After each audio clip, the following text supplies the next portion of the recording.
සමන්තා චක්කවාලේසු අට්‍රාගච්චන්තු දේවතා සද්ධම්මං මුනිරාජස්ස සුනන්තු සග්ගමොක්හදං දමසවන කාලෝ අයංබදන්තා දමසවන කාලෝ අයංබදන්තා දමසවන කාලෝ අයංබදන්තා නමෝතස්ස භගවතු වරහතු සම්මා සම්බුද්දස්ස නමෝතස්ස භගවතු වරහතු සම්මා සම්බුද්දස්ස නමෝතස්ස භගවතු වරහතු සම්මා සම්බුද්දස්ස හැම දිනාටම තෙරුවස්සන්න ප්‍රාර්ථනා කරමින් අදත් ඔබ කළඹු ටෙලිවිෂන් මෙත් සදහම් විකාශය ඔස්සේ උතුම් දායකත්ව ධර්ම දේශනාවක් එක්කයි මේ සම්බන්ධ වෙලා ඉන්නේ. තින් අද මේ ධර්මය ශ්‍රවණය කරන ලක්වාසී ලෝවාසී හැම දෙනාටම.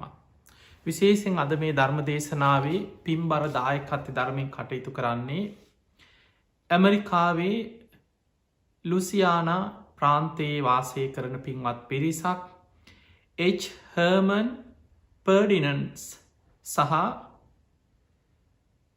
ඔහුගේ පුතුන් දෙදෙනාවන ලිලන්ත සහ නලින් පර්ඩිනන්ස් යන අයත් මෙම ධර්ම දේශනාවේ දායකත්වය සඳහා සම්බන්ධ වෙනවා. එයාගේ ප්‍රධානම අරමුණ බවට පත්වෙන්නේ. තම ආදරණීය බිරිඳ වන ඒ දරුවන්ගේ ආදරණීය මෑණියන් චන්ද්‍රා මාලනී හර්මන් පර්ඩිනන්ස් මහත්මියගේ 73 වෙනි ජන්මදිනය නිමිති කරගෙන නොවැම්බර් 5 වෙනි දිනට යෙදෙනේ ජන්මදිනය නිමිත්තෙන් ඒ මෑණියන්ට ඒවගේම හර්මන් මහත්මාගේ ආදරණීය බිරිඳ සිහිපත් කරමින් ආශිර්වාද ප්‍රාර්ථනා කිරීම. 73 වෙනි ජන්මදිනය යෙදෙන ඒ චන්ද්‍රාමාලනී හර්මන් පර්ඩිනස් මහත්මියට නිදුක් නිරෝගී සම්පත්තිය තුනුරුවන්ගේ ආශිර්වාදය දීර්ඝායු සම්පත්තිය සැලසේවා කියන උතුම් ආශිර්වාද ප්‍රාර්ථනයක් ඒ වගේ විශේෂෙන්ගේ පින්වතුන්ගේ උතුම් අරමුණු හැටියට සඳහන් කරනවා ඒ මහත්මා. ඉතින් සසර නිවන් දකින්නතෙක් බිරිඳ වෙලා නිවන් දකින්නතෙක් මේ සංසාර ගමන අවසන් කරනතෙක් ඒ බිරිඳ තමන්ට සසරි මුණ ගැහේවා කියල උතුම් ප්‍රාර්ථනාවක් සිදු කරනවා. ඒ වගේම ගෞරවනීය දේශකයන් වහන්සේට ආශිර්වාද ප්‍රාර්ථනා කිරීමත් පවුලේ පරම්පරාගත මිය පරලොවගිය සියලු ඥාතීන්ට පින් අනුමෝදන් කිරීම ඒ වගේම දරුමුණු බුරන් ඇතුළු හැම දෙනාටම දරුවන්ට ආශිර්වාද කිරීම ප්‍රධාන අරමුණ කරගෙනයි අද මේ ධර්මදානමය පින්කම සිදු කරන්නට එදේ. ති විශේෂෙන් මේ ජීවිතය තුළ අපට ඔබට අපි හැම දෙනා මේ සංසාර ගමනේ ඉපදමින් මැරමින් යන සංසාර ගමනේ අපි කවුරුත් අසරණ පිරිසක්. අපි තෙරුවන් සරණ යනවා. ඒ සරණ යන්නේ මේ සංසාර ගමන අපි අසරණයි. සතර අපාය මහගෙදර කරගත්ත සංසාර ගමනක අපි කවුරුත් මේ ගමන් කරන්න. මහා භයානක ගමනක් අසරණ වෙවී යන ගමනක් පිළිසරණක් නැති භයානක සංසාර ගමනක් අපි යන්න. මේ ගමනෙන් නිදහස්වෙන්න බේරෙන්න ගැලවෙන්න අපිට මාර්ගයේ පෙන්නන කලාතුරකින් පහළ වෙනවා ගුරූපදේශ රහිතව. මේ සසරි බොහෝ කාලයක් පාරමී පුරලා පාරමී උපපාරමී පරමත්ත පාරමී සම්පූර්ණ කරලා මේ සියලු දේවල් පරිපූර්ණ වසයෙන් අවබෝධ කරගත්ත සර්වඥතා ඥානයෙන් යුක්ත ලෝතුරා බුදුරු පහළ වෙලා මේ ලෝකයාට මේ මාර්ගයෙන් ගැලවෙන ක්‍රමේ මිදෙන මාර්ගය කරුණාවෙන් මහා කරුණාවෙන් පෙන්නල දෙනවා. එවැනි බුදු කෙනෙක් ලෝකෙ පහළ වෙන්න ඉතාම කලාතුරකින් බුද්ධෝ හවේ කප්ප සතේ හිදුල්ලබෝ. බුද්ධ කියන වචනය පවා කල්ප සිය ගණනින් මේ ලෝකෙ දුර්ල බයි කියල සඳහන් වෙන. එතකොට එවැනි දුර්ලභ බුද්ධ ශාසනයක් ලැබිච්ච වෙලාවේ. අපි දිවිහිමියෙන් මම මගේ ජීවිතයේ මේ භයානක සංසාර ගමනින් මිදෙන මාර්ගයේ පෙන්නන ගුරුවරයා හැටියට ශාස්තෘන් වහන්සේ හැටියට මං බුදුරජාණන් වහන්සේව සරණ යනවා කියන තැනට ඇවිල්ලා බුද්ධන් සරණං ගච්ඡාමි කියලා අවබෝධයෙන් බුදුන් සරණ යනවා. ඒ බුදුරජාණන් වහන්සේ වදාළ ධර්මය, ඒ මාර්ගය, මේ භයානක සසර ගමනින් මිදෙන මාර්ගයේ මං අනුගමනය කරනවා. ඒ ධර්මයම මං සරණ යනවා කියන තැනට ඇවිල්ලා ධම්මං සරණං ගච්ඡාමි කියලා එයා මේ ධර්මයේ සරණ යනවා. ඊළඟට මේ මාර්ගයේ පෙන්නපු ඒ ශ්‍රාවක මහා සංඝයා මේ මාර්ගයේ ගමන් කළ ප්‍රතිඵල ලබපු අය. බුදුරජාණන් වහන්සේ පෙන්වා කාවද අපි සරණ යන්නේ? සුපටිපන්න, උජුපටිපන්න, ඥාය පටිපන්න, සාමීචි පටිපන්න. යදිදන් චත්තාරි පුරිස යුගානි අට්ට පුරිස පුද්ගලා. යුගල වශයෙන් ගත්තොත් 4 දෙනෙක් ඉන්නවා. සෝවාන් මාර්ගඵල, සකදාගාමී මාර්ගඵල, අනාගාමී මාර්ගඵල, අරහත් මාර්ගඵල. පුද්ගලය වශයෙන් ගත්තොත් 8 දෙනයි. අට්ට පුරිස පුද්ගලා. සෝවාන් මාර්ගය ගමන් කරන කෙන. අපි ඒ අයට කෙනව සද්ධානුසාරී, ධම්මානුසාරී ශ්‍රාවකයෝ. සෝවාන් ඵලයට පත්වෙච්ච කෙනා. සකදාගාමී මාර්ගය ගමන් කරන කෙනා. සකදාගාමී ඵලයට පත්වෙච්ච කෙනා. අනාගාමී මාර්ගයේ ගමන් කරන කෙනා. අනාගාමී ඵලයට පත්වෙච්ච කෙනා. අරහත්තේ පිණිස මාර්ගයේ වඩන කෙනා මහරහතන් වහන්සේලා. මෙන්න මේ පුද්ගලයෝ තමයි මේ ධර්ම මාර්ගය අපේ පෙර ගමන්කරු. මේ මාර්ගයේ වඩල ප්‍රතිඵල ලබපු අය. එතකොට අපිට තේරෙනවා එහෙනම් මේ මාර්ගය කියන්න ප්‍රතිඵල ලබන්න පුළුවන්. එක්කෙනෙක් දෙන්නෙක් නෙමේ කෝටි ප්‍රකෝටි ගණනක් මේ මාර්ගය වඩල මේ මාර්ගය අනුගමනය කරලා ප්‍රතිඵල ලැබූ එහෙනම් මටත් පුළුවන්. මමත් ඒ ශ්‍රාවක සංඝය අනුගමනය කරනවා. උන්වහන්සේලා ගිය මාර්ගයේ මමත් ගමන් කරනවා. මමත් ඒ මාර්ගයේ වඩනවා කියන තැනට ඇවිල්ලා සංඝං සරණං ගච්ඡාමි කියලා ඒ ශ්‍රාවක සංඝයා සරණ යනවා. අන්න ඒ විදිහට අවබෝධයෙන් තෙරුවන් සරණ යන්න ලැබෙන්නේ කලාතුරකින් මේ ලෝකෙ කෙනෙකුට. ඒ නිසා පිංහතුනේ මේ ධර්ම මාර්ගයේ තුළ ගුණධර්ම වඩාගෙන ධර්මය තුළ ජීවත්වෙනවා කියලා කියන්නේ කලාතුරකින් ලැබෙන දෙයක්. දැන් අපි ගත්තොත් බුදුරජාණන් වහන්සේගේ දේශන අතර සංයුත්ත නිකාය සඳහන් වෙනවා අනමතග්ග කියලා සංයුක්තය. අන්නේ අනමතග්ග සංයුක්තයේ සඳහන් වෙනවා මේ දීර්ඝ සසර ගමන දිහා බලද්දේ. ඔබ මම අපි කවුරුත් ගෙවාගෙනාපු දීර්ඝ සංසාර ගමන කෙලවරක් හොයන්න බැරි තරන් දීර්ගයි. මහා කල්ප ගණනින් ගත්තා. අපි නිකන් පොඩ්ඩක් තේරුම් ගමු මේ සංසාර ගමන ගැන. දවසක් බුදුරජාණන් වහන්සේගේ බමුණෙක් අහනවා ස්වාමීනි ඔය කල්පය කියන්නේ කොච්චරද? එතනදි බුදුරජාණන් වහන්සේ වදාළ බමුණ අවුරුදු වලින් අවුරුදු 100යි 1000යි ලක්ෂයයි කියලා බින්දු ගානෙන් කියන්න බැරි තරම් කාලයක් කිව්වා. මහා කල්ප එකක් කියන්නේ. එතකොට මේ බමුණ අහනවා ස්වාමීනි මට උපමාවක් කියන්න. උපමා කීපයක් තියෙනවා. කල්පය ගැන බුදු හාමුදුරු දේශනා කරපු උපමා. අපි එක උපමාවක් තේරුම් ගමු. අබෑට උපමාවක් තියෙනවා. යොදුනක් කියන්නේ සැතපුම් 16ක්. සැතපුම්. යොදුනක් දිග, යොදුනක් පළල, යොදුනක් තරම් උසේ ගැන සැතපුම් 16ක් දිග පළල ඒ තරම් උස විශාල අබ කන්දක් හිතාගන්න කියව. අබෑට දන්නවනේ පුංචිම පුංචි අබෑට. අබෑට ගොඩගහල අබ කන්දක් තියෙනවා. සැතපුම් 16ක් දිග පළල උස ඇති විශාල කන්දක්. බුදුරජාණන් වහන්සේ වදාළ අවුරුදු 100කට එක පුංචි අබෑටයක් අයින් කරන. තවත් අවුරුදු 100ක් ගෙවිච්ච තැන තව පුංචි අබෑටයක් අයින් කරන. තවත් අවුරුදු 100ක් ගෙවිච්ච තැන තව පුංචි අබෑටයක් අයින් කරන. අවුරුදු 100කට එක අබෑටේ බැගින් ඉවත් කිරීම නිසා මේ විශාල අබ කන්දම අවසන් වෙන දවසක් එනවද මහා කල්ප එකක් කියන්නේ ඊටත් වඩා දීර්ඝ කාලයක් කියලා හිතාගන්න කිය. ඔය එක කල්පයක්. ඔය වගේ කල්ප දවසක් බමුණෙක් ඇවිල්ලා අහනවා ස්වාමීනී භාග්‍යවතුන් වහන්සේ අතීතයට ගෙවිලා ගිය කල්ප ප්‍රමාණය කොච්චරද කියලා. ඒ වගේ කල්ප අතීතයට කොච්චර ගෙවිලා තියෙනවද කියලා අහනවා. එතනදිත් බුදුරජාණන් වහන්සේ මේ බමුණට කියනවා බ්‍රාහ්මණය අතීතයට ගෙවිලා ගිය කල්ප ප්‍රමාණයක් බින්දු ගානකින් ඉලක්කමකින් කියන්න බැරි තරම් දීර්ඝයි කියව. මේ බමුණ අහන වනේ ස්වාමිනි මට නිකං උපමාවක් කියන්න. බුදුරජාණන් වහන්සේ වදාලා ගංගානක් ගඟ හිමාල කඳ මුදුනෙන් පටන් ගන්න. ඒ දිය පහර ගලාගෙන ඇවිල්ලා ඉන්දියාව ගත්තොත් විශාල නගර කිලෝමීට දහස් ගානක් දිගට මේ රට මැදින් මහා නගර ප්‍රමාණයක් පසුකරගෙන ඇවිල්ලා මහා සාගරයට වැටෙන. මේ ගඟ පටන්ගන්න තැනයිදම්.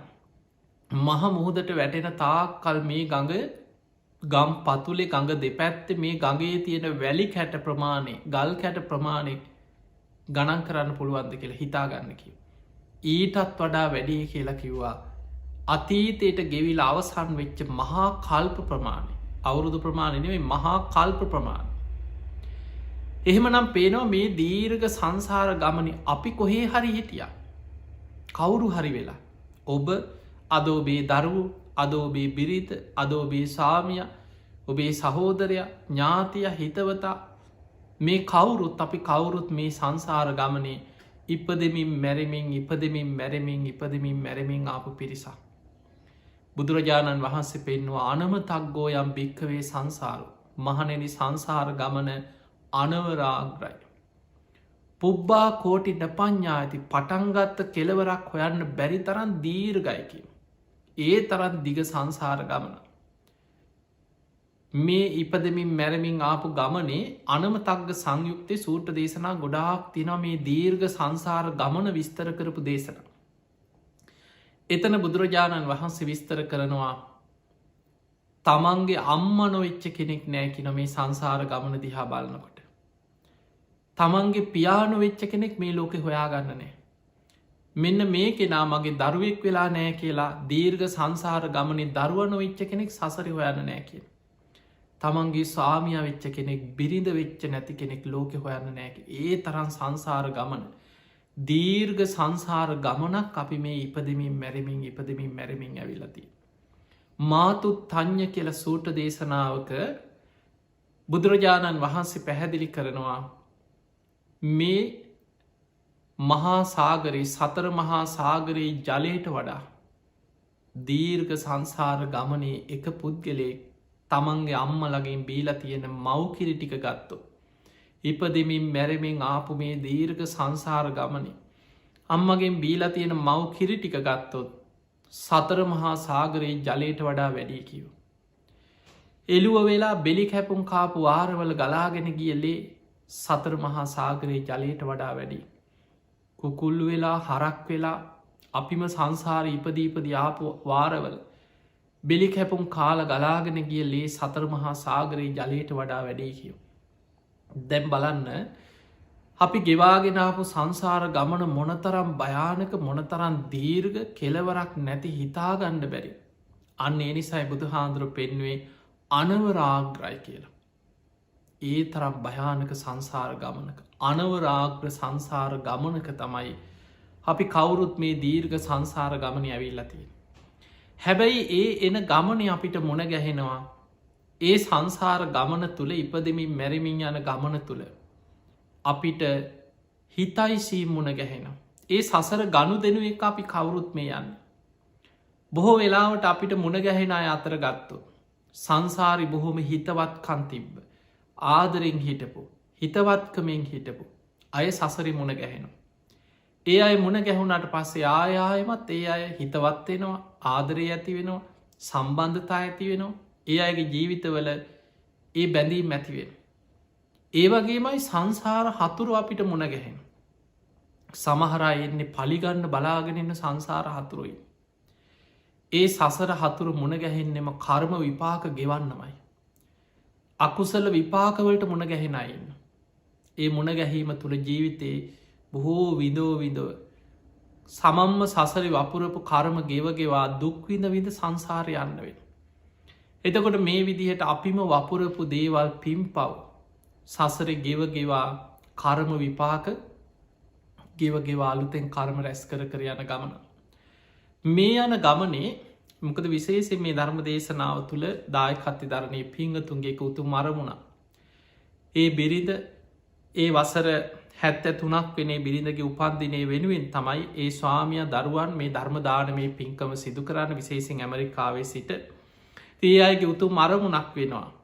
තමන්ගේ ඒ ස්වාමියගේ අරමුණ තමන්ගේ ඒ බිරිඳ සසරින් නිවන් දකිනතෙක් තමන්ට මුණ ගැසේවා කෙනෙ උතුම් ප්‍රාර්ථනාව. පිංහතුනි අපේ බුදුහාන්දුරන්ගේ කාලය ඔය වගේම ධර්මය සඳහන් වෙනවා නකුල මාතා නකුල පිතා කියල දෙන්නෙක් ගැන. බුදුරජාණන් වහන්සේ පෙන්වා මගේ ගිහි ශ්‍රාවකයෝ ආදර්ශයට ගන්න කි නොමේ දෙන්නම්.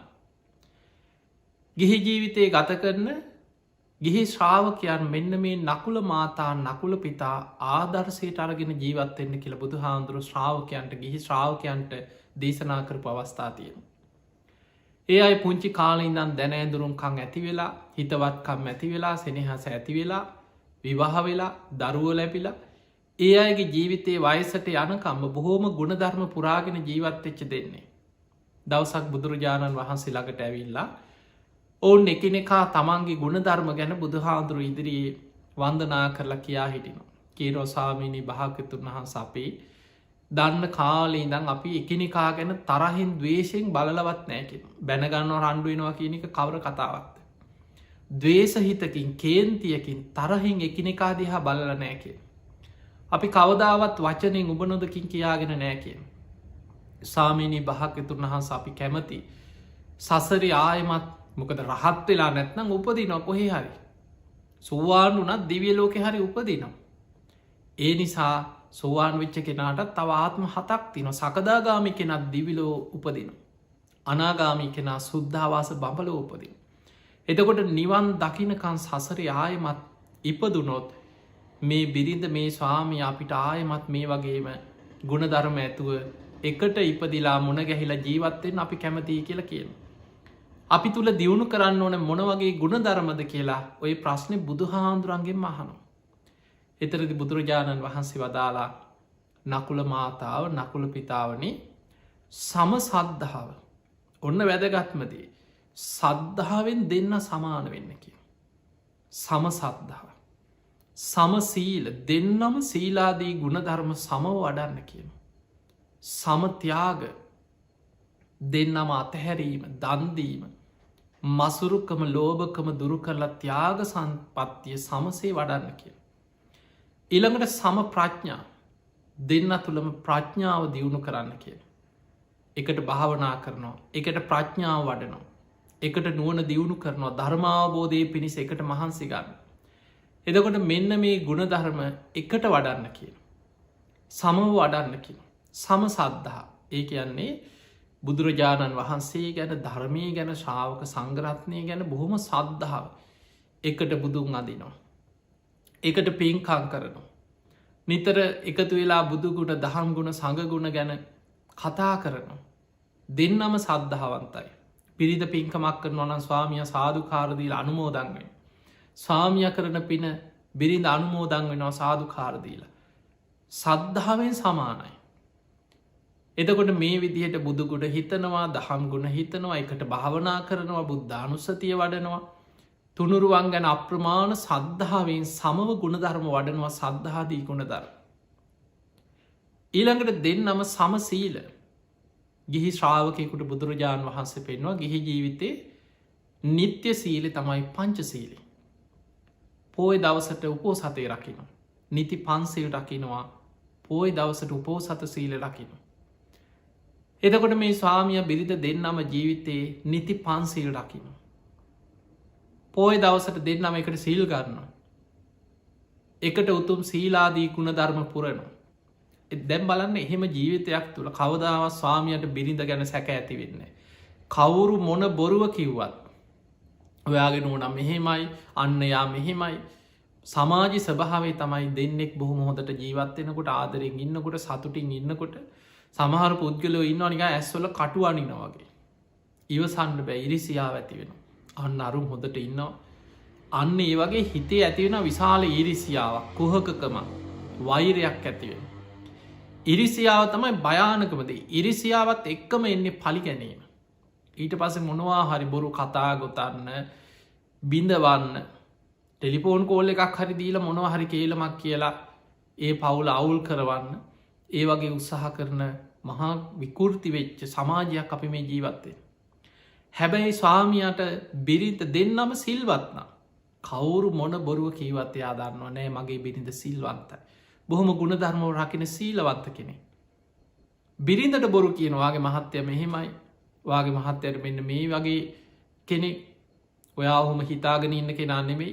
එතකොට මේ වගේ අර ස්වාමිය ගැන මොන්න වගේ බොරු කියලා සැකේ ඇතිකරවන්න හැදුවත් ස්වාමිය හරියට පන්සිල් රකිනවන ධර්මය හැසිරෙනවන අවංකව ධර්මය දියුණු කරන කෙනෙක් නං බිරිඳ දන්නවා මේ ඉරිසියාවට මේ අපිෝ බිදවන්න මිසක් මගේ ස්වාමිය සීලවන්තයි.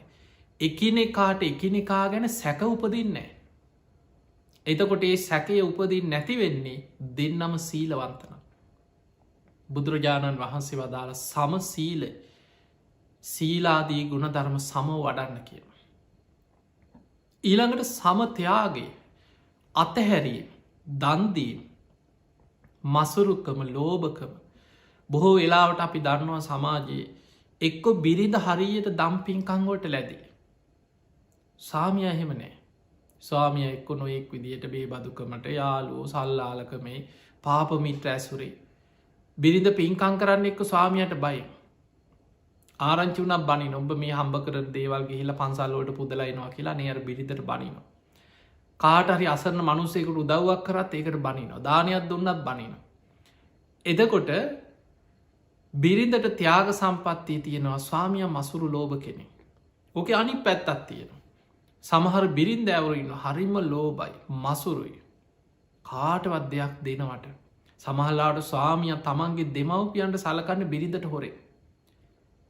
දෙමවපියන්ට ඇඳුමක් ගෙනත් දෙන්න බේට්ටිකාරන් දෙන්නේ උපකාරයක් කරන්නේ අම්ම තාත්තව සම්බන්ධ කරගෙන පිනක් කරත් ඒක ගණන් හදලා මෙච්චර ගියා කියලා ස්වාමියයට බනින බිරින්ද ඇවරු ඉන්න. එතකොට අපිට පේනවා මේ සමාජයේ තුළ මේ සමත්‍යයාගය කියන එක මෙව ලේසි පහසු ගුණ ධර්මනෙමේ. එතකොට දෙන්නම ත්‍යාග සම්පත්තිය යුක්තයි කියන්නේ දෙන්නම සතුටින් පින්කං කරන. ස්වාමිය කරන පින් බිරිධ සාධකාරදිදී අනුමෝදන් වෙන. බිරිධ පිනක්කරොත් ස්වාමිය සාධකාර්දීලයි පින් අනුමෝදන් වෙන. එකට පින් දහම් කරන. එතකොට මේ විදිහට අනුන්ට උදව්පකාර කරන්න දන් දෙන්න පින්කං කරන්න ත්‍යාග සම්පත්තිය මසුරුකම ලෝභකම දුරු කරලා ත්‍යාග සම්පත්තිය කෙන එක සසරි පුරුදු කරන. ඒ නිසා පිංහතුනේ සමතියාගේ ඉතාම වැදගත් ගුණය. ඊළඟට සම ප්‍රඥාව සාමිය බිරිත තුළ ප්‍රඥාවෙන් දෙන්න සමානන. ධර්මාවබෝධයට දෙන්නම අවංක උත්සාහයක් ගන්න දෙන්නෙක් නම් දෙන්න එකට බණපොත් කියෝනු. එකට භාවනා කරනු. එකට ධර්ම සාකච්ඡා කරනු. ධර්මය අවබෝධ කරගන්න මහන්සි ගන්න. සංසාර බය දකිනෝ. අවංකව ධර්මාවබෝධය වෙනුවෙන් ලොකු උත්සාහයක් ගන්න. එතකොට දෙන්නම මේ සියල්ල අනිත්‍යයි මේක දුකයි අනාත්මය කියලා මේ ලෝක ස්වභාවේ අවබෝධ කරගෙන. සසරෙන් මිදීම එකම අරමුණ කරගෙන. ජීවිතය වගකීම යුතුකන් දරුවන්ගේ වැඩ නෑදෑ හිතවතුන්ගේ වැඩ යුතුකං දෙමවපියන්ට සලකනව මොනවාත් ඒව සතුටින් එකතු වෙලා කරනවා. හැබැයි අරමුණ එකම අරමුණ නිවන්න අඩුම ගානේ දෙන්නම කතානේ කොහොමරි සෝවාන්නත් එන්න තියෙනවන. කොහොම හරි මේ ජීවිතයේ මාර්ගඵලයන් ලබන්න තියෙනවන. ස්වාමිය බිරිත දෙන්නගේ අරමුණ ධර්මය අවබෝධ කිරීම. එතකොට මෙන්න මේ වගේ දෙන්නෙක් නම් ජීවිතයකට මුණ ගැහිලතේ. බුදුරජාණන් වහන්සේ අර නකුල මාතා නකුල පිතා කියන දෙන්නට කියනවා. ඔන්න ඔය සමාන ගුණධර්ම තියෙනවා නං සසරි ආයායමත් නිවන් දකිනතෙක්. ඒ ගුණධර්ම තුළ පිහිටලයම් ප්‍රාර්ථනයක් කරනවා නම් ඒ අයි සසරි ආයමත් මුණ ගැහෙනවා කියනවා නිවන් දකිනතේ. ඊළඟට පිංහතුනි තව දේශනාවත් තිනවා සමජීවි සූත්‍රය කියල් අංගුත්තර නිකාය. මෙන්න මේ දේශනාව බුදුරජාණන් වහන්සේ පෙන්නවා ඔය කියපු කරුණුම තියෙනවන සාමිය තුළ තියෙනවා සද්ධාව සිල්වත්කම ත්‍යාග සම්පත්තිය ප්‍රඥාව. බිරිඳ තුළත් තියෙනවා ඒ වගේම සද්ධාවක් සිල්වත්කමක් ත්‍යාග සම්පත්තියක් ප්‍රඥාව. එවැනි දෙන්නෙක් විවාහවුණුත් එවැනි දෙන්නෙක් එකට ජීවත්වෙනවා කියන්නේ බුදුරජාණන් වහන්සේ පෙන්නවා දෙවියෙක් දිව්‍යාංගනාවක් එක්ක වාසය කරනවා හා සමානයිකි. සමාන ගුණධර්ම ඇති සමසද්ධහා සමසීල සමතියාග සම ප්‍රඥා මේ ගුණධර්ම ඇති දෙන්නෙක් එකට ජීවත්වෙනවා කියලා කියන්නේ දෙවියෙක් දිව්‍යාංගනාවක් එක වාසය කරනවා හා සමානයිකි. දැම් බලන්න ඔබ සමාජයේ දිහා නිකම් බලන්න මිනිස්සුන්ට තියෙන ප්‍රශ්නවලට හේතුව ඔබටම තේරෙනවා ඇති. මෙන්න මේ ගුණ නැතිකම මොන පොරොන්දම් බැලු පොරොන්දංගලින් මේ හොයන්න පුළුවන්ද බල සද්ධාව සිල්වත්කම ත්‍යාග සම්පත්තිය ප්‍රඥාව ඔන්න දියුණු කළ යුතු ගුණ ධර්ම. එතකොට මොනවා දැන් අපි දකිත් සමාජය තුළ අපි දනුමකද ගොඩාක් පිරිස බණහනය අතරින් ගත්තාත් මිනිස්සු හම්බෙන්නාවත් ප්‍රවුල් ප්‍රශ්න අඩනවා ජීවිතවල තියෙන ගැටලු එපාවෙලා කියනවා ජීවිතය නැති කරගන්න හිතෙනවා කියනවා වහබොන්න හිතෙනවා කියනවා මිනිස්සු මොන තරම් පවුල් ඇතුළෙ ගිනි ගොඩවා සමාර්ගෙන අනේ හාන්දුරනී ගිහි ජීවිතය ගැන ගිනි ගොඩක් මයි දැන් තමයි කියෙන තේරෙන්. එතකොට මේ ඔක්කොගේම ප්‍රශ්න දිහා ගත්තොත් හැබැයි ඔය අතරේ ගිහි ජීවිතය ගත කරගෙන බොහොම සතුටේ අපිට මේ සමාජ මුණ ගැහෙනවා බොහෝම සතුටින් එකට පින් දහම් කරන. ගෙදර එකට උදේ නැකිටල බුදුන් අදිනවා. සාමිය බිරිද හොඳට භාවනා කරන. හරියට දම්පින්කං කරන. එකට සිල් ගන්නවා බණ භාවනා කරන. බොහොම ධාර්මිෂ්ටෝ බොහොම සතුටේ ගුණධර්ම පුරාගෙන ධර්මාවබෝධ ඉලක්ක කරගෙන ජීවත්වෙන පින්වන්ත පවුල් ජීවිත මේ සමාජ තියෙනවා. එතකොට අපිට පේනව බුදුහාමුදුරුව ඒ වගේ කරලා තියෙනවා දේශනාවල. බුදුරජාණන් වහන්සේ මේ සමජීවි සූත්‍ර පෙන්නවා සමහරයි ඉන්නවා බිරිඳ සිල්වත් බිරිඳ බොහෝම සද්ධහවන්තයි සීලවන්තයි ත්‍යාග සම්පන්තයෙන් යොක්තයි ප්‍රඥාව දියුණු කරනවා නිවන් දකින්න වීරිය වඩන. හැබැයි ස්වාමිය සද්ධාවත්නය උදේ න රෑ වෙනකන් තුනුරුවන්ට බනිනවා බුදුහාන්දුරන්ටත් බනින. සීලයක් නෑ එක්ක බේබදුකම සල්ලාලකම දුරාචාරය පාපමිත්‍රයෝ ඊළඟට කාටවත් උදව්පකාර කරන්නේ. ධර්මය දියුණු කරන්න. එහෙම කෙනෙක් එක්ක ජීවත්වෙන්න ලැබෙනවා කියලා කියන්නේ. බුදුරජාණන් වහන්සේ වදාළ දිව්‍යාංගනාවක් මළමිනියක් එක්ක වාසය කරනවා හා සමානයිකව සමජීවී කෙන සූට්‍ර පෙන්න්න. ඒ අයගේ ජීවිතවල ස්භාවේ. ඒ පවුල් ජීවිතය හරියට දෙන්නගේ ජීවිතය ලෝකෙට පේන්න ඉන්නව එන්න පුළුවන්. සමහරයි ඉන්නවා ලෝකයාට පේෙන් හොඳට හිනා වෙලා පිරිස ඉස්සරහට යනවා කවුරුත් නැති තැන යකා යක්ෂණී වගේ. එතකොට ජීවිතයේ එවැනි අයගේ ජීවිත දිව්‍යාං අර බිරිඳ දිව්‍යාංගනාවකට සම කරනවා මොකද සද්ධාව සිල්වත්කම ත්‍යාග සම්පත්තිය ප්‍රඥාව තියෙන එක වඩන කෙනෙ.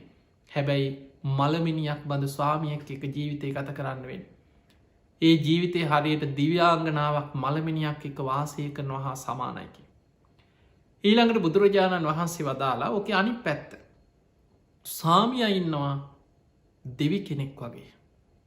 සද්ධාව සිල්වත්කම ත්‍යාග සම්පත්තිය ප්‍රඥාව මේ ගුණධර්ම පුරනවා.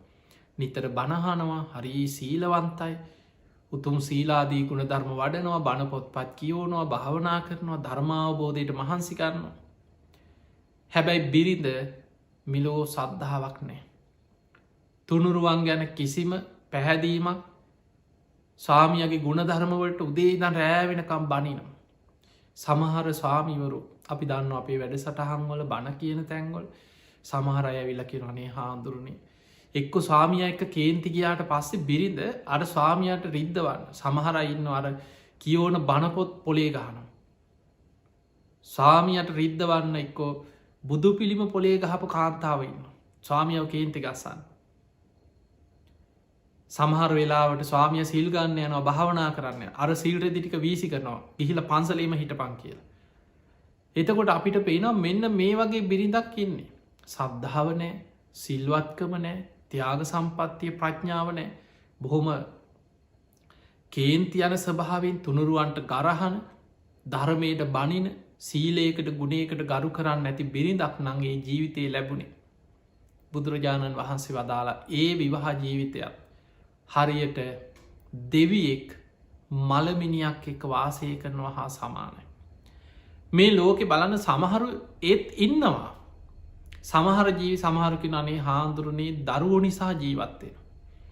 ඔබම හිතල බලන්න සමහරයගේ ජීවිතවල එක්කො මිනිහගෙන් ගුටි කනු. එක්කො බිරිඳගේ නොඒක් ප්‍රශ්න. ගෙදර ආවහම බනින එකමයි වැඩේ. මොනවාහරි අල්ලගෙන රණ්ඩුවටමයිය. ඒ අයගේ ජීවිතවල එක්කො හිත හදාගෙන ජීවත්වෙනවා දරුවෝ නිසා.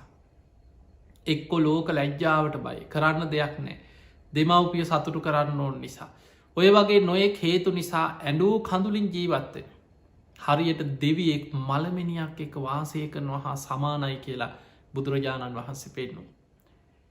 ඊළඟට ධර්මය මේ සමජීවි සූත්‍ර පෙන්න්නනවා මළමිනියක් එක වාසය කරනවා කියන්න මොකක්ද. බුදු හාන්දුරු පෙන්නවා බිරින්ද ස්වාමිය දෙන්නම සද්ධාවෙන් තුරයි.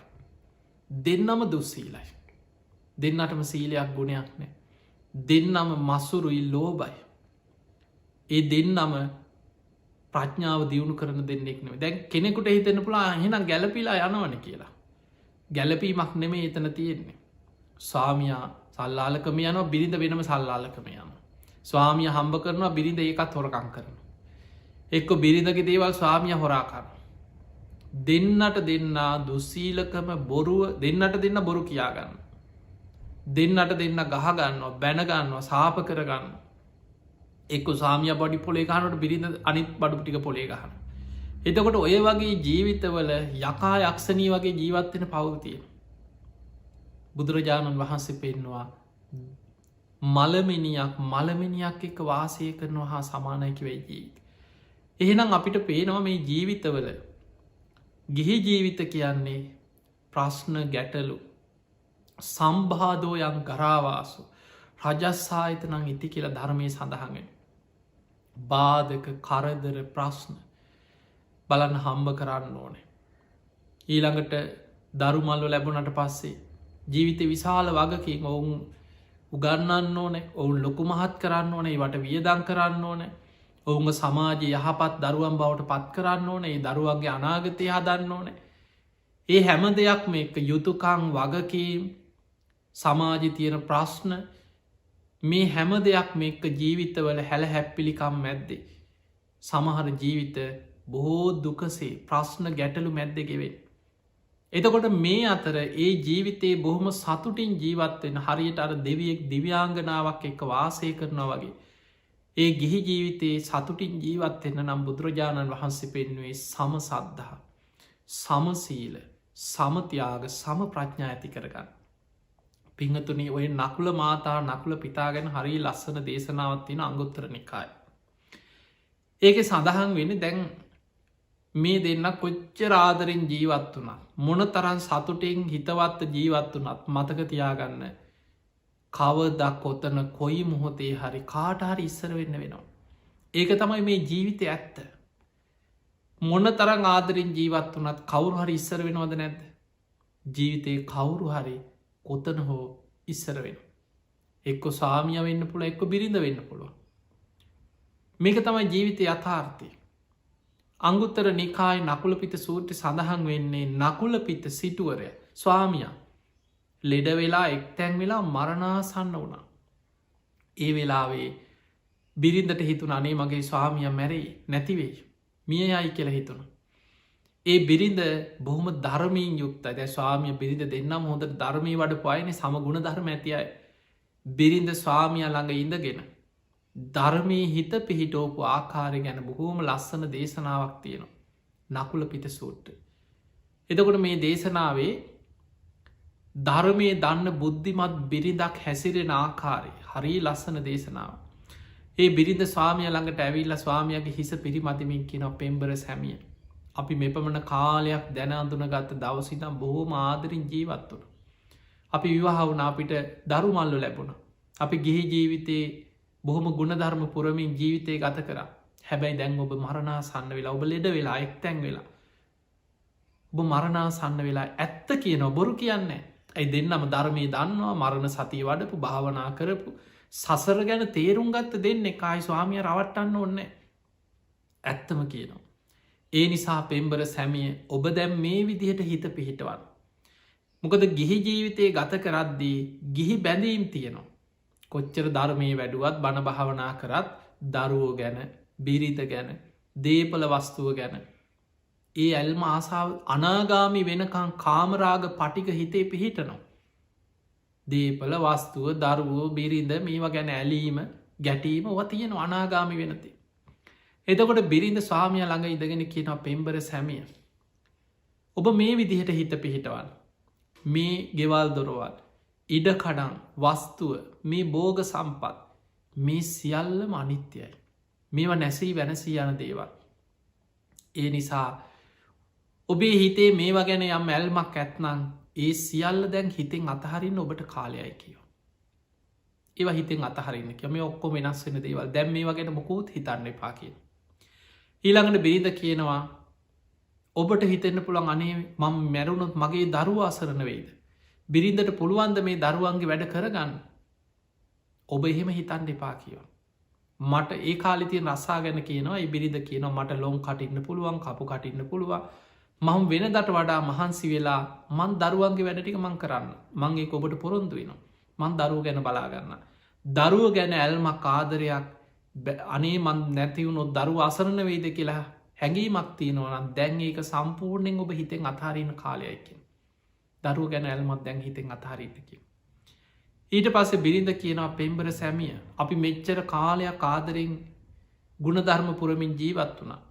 ඔබට මං ගැන අනේ මගේ බිරි දසරණ වේද මගේ බිරිඳ තනිවේද මං මැරුණට පස්සේ බිරිඳට මේ කටයුතු ටික කරගන්න පුළුවන් වේද ඔබ මං ගැන දුක්වෙන්න එපා කියන. මං කොහොම හරි දරුවන්ගේ යුතුකං ඉෂ්ට කරගෙන මං ගුණධර්ම පුරාගන්න. ඒ වෙලා බිරිඳ ස්වාමියයට නොකියපු දෙයක් කියනවා. එකට ජීවත් වනත් කොච්චර ගුණධර්ම තිබුණත් තමන්ගේ ආධ්‍යාත්මික අවබෝධය ගැන බිරිඳ ස්වාමියයට කියලා තිබුන්නේ. ඒක කියන්නෙත් මේ විදිහට කියනවා බුදුරජාණන් වහන්සේගේ ශ්‍රාවිකාවන් ඇද්ද යම්තා සීලේ දියුණු කරපු සමාධිය ප්‍රඥාව දියුණු කරපු යම්තා ගිහි ජීවිත ගත කරන ශ්‍රාවිකා පිරිසක් ඇද්ද. මමත් ඒ අයගෙන් කෙනෙක්. ඔබට මං ගැන හරියටම දැනගන්න ඕනනම් අන්න බුදුරජාණන් වහන්සේ වැඩ ඉන්නවා සුන්සුමාරගිරි නුවර බේස කලාවනේ උන්වහන්සේ මං ගැන හරියටම කියයි කිය. දැම් බලන්න එකට භාවනා කර හැබැයි තමන්ගේ අවබෝධි ප්‍රඥාව ගැන ඒක පෞද්ගලික දෙයක්. එතනදි කියනවා මම බුදු හාමුදුරන්ගේ ශ්‍රාවිකාව අතර සද්ධහා සීල මේ ප්‍රඥා මේවා වඩපු ගිහි ජීවිතය ගත කරපු යම්තාක් අය ඇද්ද මමත් ඒ අයගෙන් කෙනෙක්. අන්න බුදු හාමුදුරන්ගෙන් ඇහුවත් උන්වහන්සේ මං ගැන කිය. ඒ නිසා මං ගැන හිතේ අනේ මගේ බිරිඳට සීලේ සම්පූර්ණ කරගන්න වෙනද වගේ බණ භාවනා කරගන්න පින්කං කරගන්න සද්ධාව දියුණු කරන්න පුළුවන් වෙයිද කරදර ඇතිවෙයිද කියලා ඒවා ඔබ හිතන්න එපා. ඔබ මං ගැන තියෙන ආදරය ඇල්ම දැන් ඒකත් හිතෙන් අතහරින්න වෙලාව කිය. දැන් බලන්න මේ බිරිඳ ළඟ ඉඳගෙන ස්වාමියන්ට පංච කාමයන් ගැන බෝග සම්පත් හම්බ කරපු දේවල් දරුව බිරිඳ මේවා ගැන ඇතිවෙන ඇල්ම දැන් අතහරලා හිත පිහිටවන්න කියලා කරුණු 5ක් ගැන කියන. සද්ධහා සීල සුත ත්‍යාග ප්‍රඥා ඒවට කැනෙ සේක බල. මෙන්න මේ සේක බලතුර හිත පිහිටවන්න කියලා අර බිරිඳ ළඟ ඉඳගෙන සාමියගේ හිත සේක බලතුළ පිහිට හරීම ලස්සන දේශනා.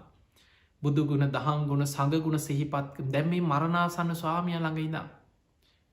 දැම් බලන්න ධර්මය නොදන්න බිරිදක් නම් කොච්චර ආදරෙන් හිටියත් ඔන්න ඕකයි සභාවේද කෙනෙකුට හිතෙන්න්න පුළන් අනේ බිරිඳ මට හරී ආදරේ. හැබැයි ඒ ආදරය තියෙන්නේ පංච කාමයන් එක කෙලෙස් එක්ක බැඳිච්ච දෙයක් විතරන. ඒ දෙන්නට දෙන්න තුළ සද්ධාවනෑ. ඊළඟට සමසීල සමතියාග සම ප්‍රඥා වඩන්න ඇති ප්‍රඥාවෙන් තොරාදරයක් නම් තියෙන්නේ. සාමිය ලෙඩ වනත් බිරිඳ අඩනවා.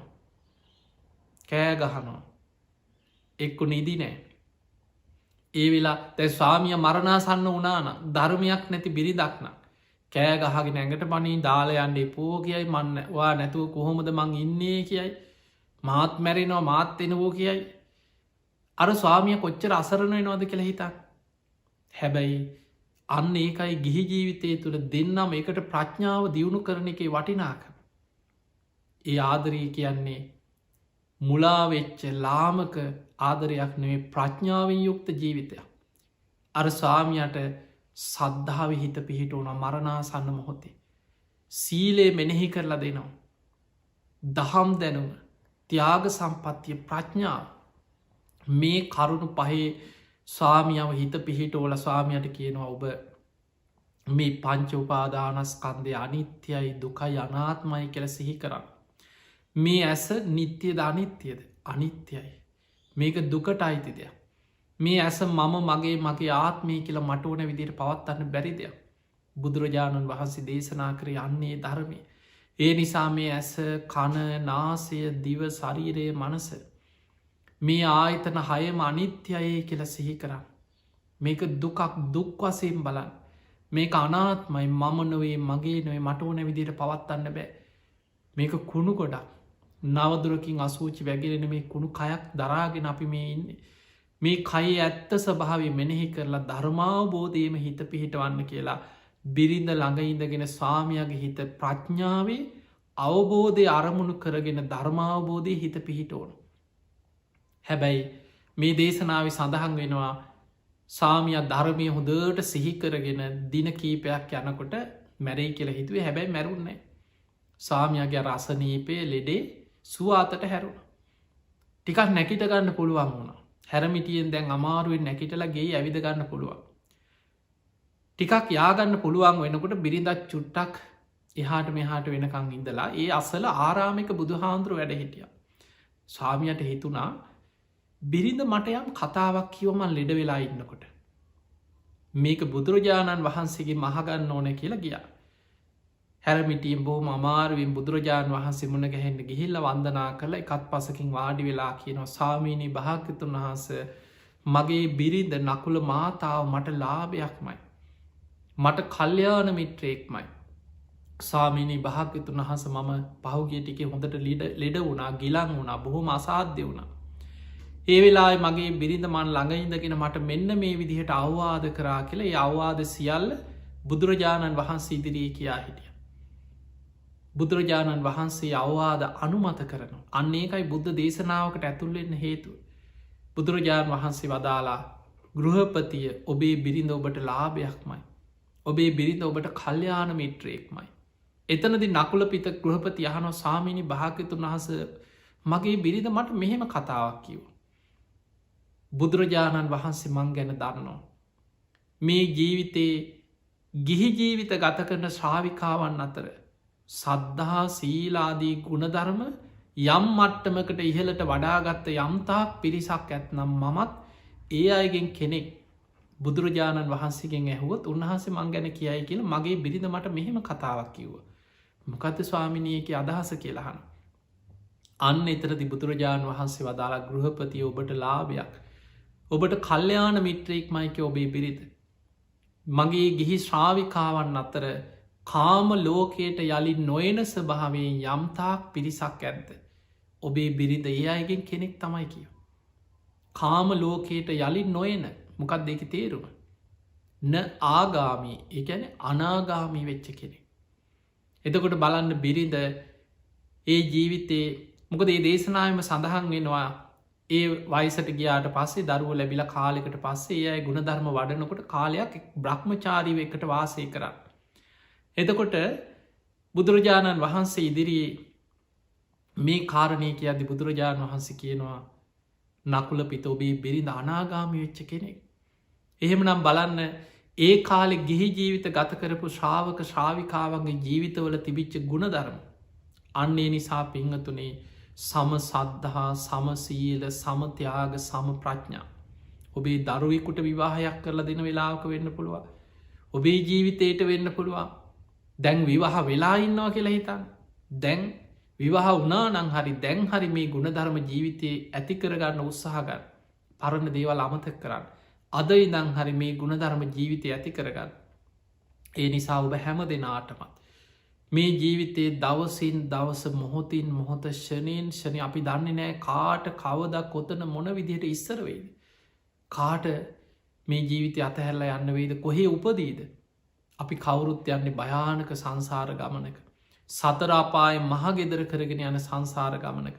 මේ සසර ගමනින් මිදන්න වීරිය කර අප්‍රමාදීවෙන් අප්‍රමාදීව ධර්මය වඩන් ඒ පිණිස ඔබ හැම දෙනාට මේ ධර්මානු ශාසනාව ආශිර්වාදයක් වේවා පාරමිතාවක්ම වේවා කියලපි ආශිර්වාද කරන. තින් අද මේ ධර්ම දේශනාවෙන් ධර්මානු ශාසනාවෙන් රැස් කරගස් සියලු පින් සියලු දෙවියෝ සාධු කාරදිදී මේ පින් අනුමෝදන් වෙත්වා දෙවියක්ගේ පිහිට රැකවරණ ආශිර්වාදය ඔබ හැම දෙනාටම ලැබේවා කියලා ආශිර්වාද කරනවා. විශේසිෙන් අද මේ ධර්ම දේශනාව පින්බර දායකත්ය දරන්නේ ඇමරිකාවේ ලුසියාන ප්‍රාන්තයේ පදිංචි හර්මන් පර්ඩිනන්ස් මහත්මා එතුමාගේ පුතුන් දෙදෙනාවන ලිලන්ත නලින් පර්ඩිනස් යන ලිලන්ත පර්ඩිනස් නලින් පර්ඩිනස් කෙනේ දරුව දෙන්න මේ දරුවා සහ ඒ මහත්මාගේ ප්‍රධානම අරමුණ තමයි තමාදරණය බිරිඳ දරුවන්ගේ මෑණියන් චන්ද්‍රා මාලනී හර්මන් පර්ඩිනන්ස් මහත්මියගේ 73 ජන්මදිනය වෙනුවෙන් එතුමියට ආශිර්වාද ප්‍රාර්ථනා කිරීම නොවැම්බර් 5 වෙනි දිනට යෙදෙනේ ජන්මදිනය වෙනුවෙන් එතුමියට තුනුරුවන්ගේ ආශිර්වාද නිදුක් නීරෝගී සම්පත්තිය දීර්ඝායු සම්පත්තිීම ලැබේවා කින උතුම් ආශිර්වාද ප්‍රාර්ථනයක් විශේෂෙන් ඒ ස්වාමයාගේ උතුම් ප්‍රාර්ථනාව නිවන් දකිනතේ ඒ බිරිඳ තමන්ට සංසාරයේ එකට මුණ ගැසේවා කියෙන උතුම් ප්‍රාර්ථනය. තියේ ප්‍රාර්ථනාවත් සමඟ විශේෂෙන් ඒ පිංහතුන් අද මේ ධර්මදාන මේ මහා පින්කමත් එක්කම ගෞරුණයේ දේශකයන් වහන්සේට ආශිර්වාද ප්‍රාර්ථනා කිරීමත් ඒවගේම පරම්පරාගත ස්වාමයාගේ ඒ බිරිඳගේ සංසාරගත පරම්පරාගත මිය පරලොවගිය සියලුම සංසාරගත ඥාතීන් සිහිපත් කරනවා. ඒ සියලු ඥාතීන් කාරදිදී මේ පින් අනුමෝදන් වෙත්වා ඒ අයක පරලොව ජීවිත සැපවත්තේවා සුවපත්තේවා සංසාර දුකින් අතමි දේවා කියල සාදු කියල ඥාතීන්ට පින් දෙන්න. ඒ වගේම මුණුබුරු මිනිබිරියන් වන අකිත්මා සදිත්මි මිනුල් සිහත් යන ඒ දරුවන්ට මුණුබුරු මිනිබිරියන්ටත් පවුලි හැම දෙනාටමත් විශේසිං හර්මන් පර්ඩිනස් මහත්මා ලිලන්ත නලීන් ඒ දරුවන් ඒ වගේම චන්ද්‍රාමාලනී හර්මන් පර්ඩිනස් මහත්මිය ඇතුළේ හැම දෙනාමත් පවුලි සියලු දෙනාමත් අද ධර්මය ශ්‍රවණය කළ ලක්වාසි ලොවාසි හැම දෙනාටමත් කළම් ටෙලිවිෂන් මෙත් සඳහම් විකාශය සියලු දෙනාමත් ඔබ හැම දෙනාමත් නිදුක්කේවා නිරෝගිවේවා සුවපත්තේවා සුවපත්තේවා සුවපත්තේවා හැම දෙනාට මුතුම් ධර්මාවබෝධය පිණිස මේ පින ආශිර්වාදයක්ම වේවා කියලපි ආශිර්වාද කරනු. ආකා සට්හාජ බුම්මට්හා දේවානාගා මහිද්දිකා පුඤ්ඤන්තං අනුමෝදිත්වා චිරන්රක්ඛන්තු ලෝක සාසනං ආකා සට්හාජ බුම්මට්හා දේවානාගා මහිද්දිකා පුඤ්ඤන්තං අනුමෝදිත්වා චිරන්රක්ඛන්තු දේශනං ආකා සට්හාජ බුම්මට්හා දේවානාගා මහිද්දිකා පුඤ්ඤන්තං අනුමෝදිත්වා චිරන්රක්ඛන්තු ත්වං සදා. හැම දිනාටම සම්මා සම්බුදු සරණයි.